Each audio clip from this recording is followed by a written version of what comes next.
जय हिंद फ्रेंड्स। स्वागत है आपका अपने चैनल एनबीपीएस फॉर सिविल सर्विसेज में। आइए आज हम सीआईएसएफ एसआईएलडी की तैयारी हेतु एक नया टॉपिक जिसका नाम परिशिष्ट है यानी कि अपेंडिक्स के बारे में अध्ययन करते हैं। तो चलिए देर न करते हुए बढ़ते हैं अगले क्वेश्चन की तरफ। प्रश्न संख्या 1, केंद्रीय औद्योगिक सुरक्षा बल अधिनियम और नियम के तहत कितने परिशिष्ट दिए हुए हैं? यानी कि इसको इंग्लिश में देखते हैं, how many appendixes are given under the central industrial security force act and rule. ठीक है फ्रेंड्स, इसका आंसर होगा केंद्रीय औद्योगिक सुरक्षा बल अधिनियम और नियम के तहत कुल 4 परिशिष्ट दिए हुए हैं। इंग्लिश में a total of 4 appendixes have been given under the central industrial security force act and rules. कौन कौन है फ्रेंड्स? पहला है परिशिष्ट क यानी कि अपेंडिक्स ए, परिशिष्ट ख यानी कि अपेंडिक्स बी, परिशिष्ट ग यानी कि अपेंडिक्स सी, परिशिष्ट घ अपेंडिक्स डी। ये 4 अपेंडिक्स दिए हुए हैं फ्रेंड्स। आप लोगों ने इससे पहले इसका नाम नहीं सुना होगा, सुना भी होगा तो केयर नहीं किया होगा, ध्यान नहीं दिया होगा, लेकिन फ्रेंड्स ये बहुत ही इंपॉर्टेंट है हमारे एएसआई-एलडीसी एग्जाम के लिए। प्रीवियस ईयर जो 2022 का एग्जाम था, जो 2024 में हुआ है, उसमें इससे 3 क्वेश्चन पूछे गए हैं। तो चलिए देखते हैं क्या क्या क्वेश्चन था और इन परिशिष्टों में क्या क्या दिया हुआ, इसका हम विस्तृत अध्ययन करते हैं। नेक्स्ट क्वेश्चन नंबर 2 है, परिशिष्ट क में क्या दिया हुआ है, यानी what is given in appendix A. इसका आंसर होगा परिशिष्ट क में करार का प्रारूप के बारे में बताया गया है, यानी कि the form of agreement is given in appendix A. ठीक है फ्रेंड्स, ये रूल नंबर 21 में दिया गया है, करार का प्रारूप यानी कि फॉर्म ऑफ एग्रीमेंट। ठीक है फ्रेंड्स। नेक्स्ट क्वेश्चन नंबर 3, परिशिष्ट ख में क्या दिया हुआ है, what is given in appendix B. इसका आंसर होगा परिशिष्ट ख में सत्यनिष्ठा का प्रतिज्ञान के बारे में बताया गया है, यानी कि the solemn affirmation of allegiance is given in appendix B. Appendix B में सत्यनिष्ठा का प्रतिज्ञान के बारे में बात की गई है।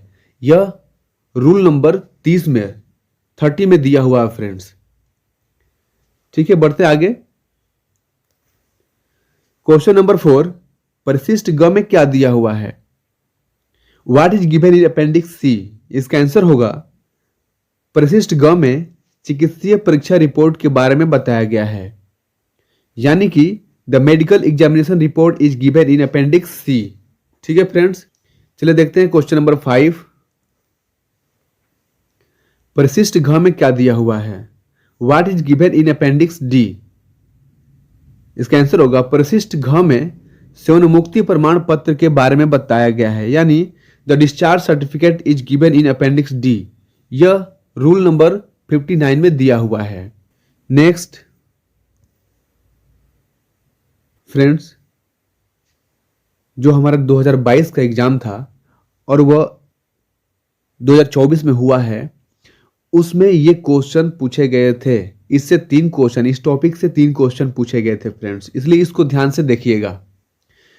क्वेश्चन नंबर 6 है, फॉर्म का उपयोग तब किया जाएगा जब किसी उम्मीदवार को नियुक्ति पर फिटनेस के लिए मेडिकल परीक्षण के लिए खुद को प्रस्तुत करने का अधिकार दिया गया हो, ग्रुप सी और ग्रुप डी कार्मिक के लिए।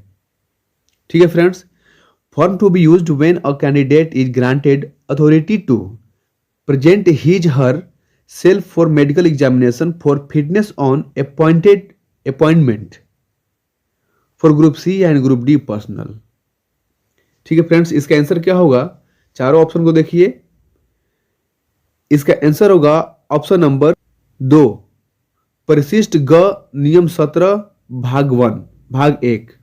ठीक है फ्रेंड्स, यानी कि अपेंडिक्स सी रूल 17 पार्ट 1 में दिया हुआ है, फॉर्म का उपयोग तब किया जाएगा जब किसी उम्मीदवार को नियुक्ति पर फिटनेस के लिए मेडिकल परीक्षण के लिए खुद को प्रस्तुत करने का अधिकार दिया गया हो। ठीक है फ्रेंड्स, ये आपको 9/4/2024 को जो हमारा सीआईएसएफ एएसआईएलडी 2022 का एग्जाम हुआ था, उसमें ये क्वेश्चन पूछा गया था। नेक्स्ट क्वेश्चन नंबर 7, नियम 59 के अंतर्गत सेवानिवृत्ति प्रमाण पत्र किससे संबंधित है, यानी कि discharge certificate related to under the rule 59 इच। इसका आंसर होगा option number A 1, option number 1, यानी कि परिशिष्ट घ में दिया हुआ है, अपेंडिक्स डी में दिया हुआ है। ठीक है फ्रेंड्स, हमने पहले पढ़ा कि किस अपेंडिक्स में क्या सब्जेक्ट दिया हुआ है, अब उसी पर यह क्वेश्चन एराइज किया गया है फ्रेंड्स। तो आप लोग प्लीज इसका आंसर करते रहिएगा, और ये भी 2024 जो एग्जाम हुआ हमारे ऐसे एलडीसी वाला, उसमें पूछा गया था। नेक्स्ट क्वेश्चन नंबर 8, ध्यान से देखिएगा फ्रेंड्स। कैडेट को डैश में दिए फॉर्म में अपनी निष्ठा की सत्यनिष्ठा से पुष्टि करनी होगी और अधिनियम की धारा डैश में निर्धारित अनुसार नियुक्ति का प्रमाण पत्र प्राप्त करना होगा। इंग्लिश में देख लेते हैं। Cadet shall be required to solemnly affirm his allegiance in the form given in dash and shall receive a certificate of appointment as prescribed in section dash of the act। इसका answer क्या होगा friends? इसका answer होगा option number 1, परिशिष्ट ख and act 6। ठीक है friends, appendix B और एक्ट 6 धारा 6 होगा। यानी क्या भरा जाएगा ऊपर में? कैडेट को परिशिष्ट ख में दिए फॉर्म में अपनी निष्ठा की सत्यनिष्ठा से पुष्टि करनी होगी और अधिनियम की धारा 6 में निर्धारित अनुसार नियुक्ति का प्रमाण पत्र प्राप्त करना होगा। ठीक है फ्रेंड्स, यह भी क्वेश्चन पूछा हुआ था फ्रेंड्स। देखते हैं नेक्स्ट क्वेश्चन को। क्वेश्चन नंबर 9, परिशिष्ट क में क्या दिया हुआ है? What is given in appendix A. Appendix A में क्या दिया हुआ है फ्रेंड्स? तो इसमें दिया हुआ है, इसका राइट आंसर होगा ऑप्शन नंबर 1, करार का प्रारूप, फॉर्म ऑफ एग्रीमेंट। ठीक है फ्रेंड्स, फॉर्म ऑफ एग्रीमेंट्स। इसमें क्या होता है फ्रेंड्स? इसमें जो कैंडिडेट होते हैं, जो भर्ती के लिए आते हैं, उनसे करार लिया जाता है। करार में क्या क्या दिया जाता है? कैंडिडेट बोलता है कि बल में मेरी नियुक्ति की तारीख से 10 वर्ष से अनुन्य की अवधि के लिए केंद्रीय औद्योगिक सुरक्षा बल में सेवा करूंगा। पंक्ति में मेरे वरिष्ठ अधिकारियों द्वारा मुझे सौंपे गए सभी कर्तव्यों का पालन और सभी विधि पूर्ण आदेशों का पालन करूंगा। और बहुत सारे इसमें करार किए होते हैं फ्रेंड्स। नेक्स्ट, परिशिष्ट ग में क्या दिया हुआ है और कितने भाग हैं, उनके भागों में क्या दिया हुआ है, यह ध्यान दीजिएगा friends. What is given in appendix C and how many parts does it have? What is given in its part? ठीक है फ्रेंड्स, इसका आंसर होगा परिशिष्ट ग में चिकित्सीय परीक्षा रिपोर्ट, चिकित्सीय परीक्षा रिपोर्ट यानी कि मेडिकल एग्जामिनेशन रिपोर्ट दिया हुआ है। इसके तहत कुल 3 भाग हैं। ठीक है फ्रेंड्स, और फ्रेंड्स आपको बता दूं, यह रूल 17 में 17 में दिया हुआ है। मेडिकल एग्जामिनेशन रिपोर्ट के बारे में रूल 17 में बताया हुआ है, एक बार जाकर आप पढ़ लीजिएगा। चलिए देखते हैं इसके 3 पार्ट में क्या क्या दिया हुआ है। पार्ट 1 में दिया हुआ है, जब किसी अभ्यर्थी को नियुक्ति के समय स्वास्थ्य परीक्षण के लिए स्वयं को उपस्थित करने का प्राधिकार दिया जाता है तो प्रयुक्त किया जाने वाला प्रपत्र, यह दिया हुआ फ्रेंड्स पार्ट 1 में, यानी कि परिशिष्ट ग के पार्ट 1 में यह दिया हुआ है। ठीक है, इसको इंग्लिश में देख लेते हैं। Form to be used when a candidate is granted authority to present himself for medical examination for fitness on appointment। ठीक है फ्रेंड्स, पार्ट 2 में क्या दिया हुआ है?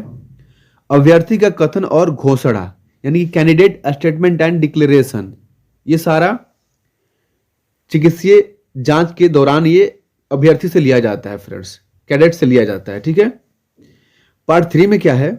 It is clarified that the candidate has been declared fit, temporarily unfit for the said service by the doctor and a fit or unfit certificate has been issued। यह स्पष्ट किया जाता है कि अभ्यर्थी को डॉक्टर द्वारा उक्त सेवा के लिए फिट, अस्थायी रूप से अयोग्य घोषित किया गया है तथा फिट या अयोग्य प्रमाण पत्र जारी किया गया है। यह पार्ट 3 में दिया जाता है। जो हमारा मेडिकल होता है, तो मेडिकल में हम फिट है, अनफिट है या कुछ समय के लिए अनफिट है, इसकी पुष्टि डॉक्टर द्वारा की जाती है पार्ट 3 में। यानी कि सारा ये रूल 17 और परिशिष्ट ग में दिया हुआ फ्रेंड्स। इससे भी क्वेश्चन एराइज हो सकता है, तो ये चारों परिशिष्ट आप ध्यान से देख लीजिएगा, पढ़ लीजिएगा। मे भी हो सकता है आने वाले एग्जाम में, जो 2023 एग्जाम होने वाला है, उसमें पूछे फ्रेंड्स। धन्यवाद फ्रेंड्स। उम्मीद करता हूं कि यह टॉपिक आपको अच्छा लगा होगा, तो प्लीज इस चैनल को सब्सक्राइब करें, लाइक करें, कमेंट करें, अपने दोस्तों के पास शेयर करें, अपने सीआईएसएफ भाइयों के पास शेयर करें, ताकि होने वाले आगामी एग्जाम में उनको इससे मदद मिल सके।